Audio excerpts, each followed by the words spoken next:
बिस्मिल्लाहिर्रहमानिर्रहीम। शहजाद उमरानी तरफ़ां सिक भरियो सलाम क़बूल पे।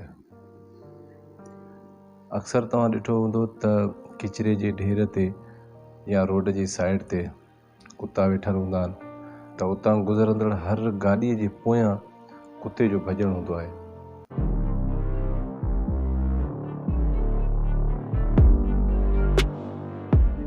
फ़ी मंज़िल ताईं कुतो गाॾी वारे खे परेशान कंदो आहे ऐं हरू भरू भौंके हुनखे डिस्टर्ब कंदो आहे।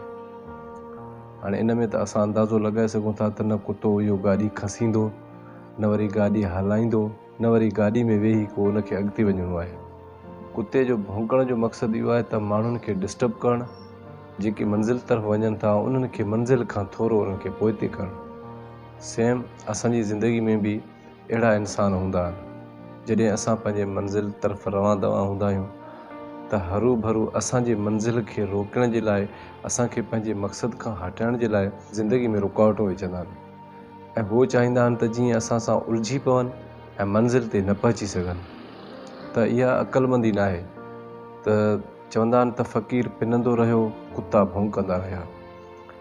तव्हांजी कामयाबी इन में आहे त तव्हां पंहिंजे मंज़िल ॾे ख़्यालु कयो। तव्हांखे पंहिंजे मंज़िल ते पुॼणो आहे।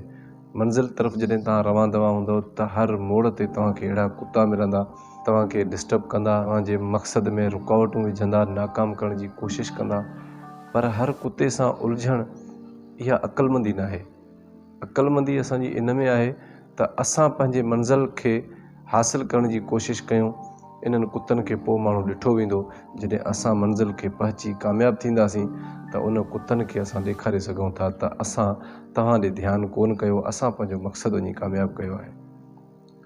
हिन किसे मां असांखे इहो हिकिड़ो सबक़ु थो मिले त ज़िंदगी में केतिरियूं ई रुकावटूं अगरि मिलनि, नाकाम करण जी को कोशिशि करे ऐं फॾनि फसादनि में ज़ोरीअ को माण्हू हरूभरू असांखे उलझाए त असांखे उन में उलझणु न खपे।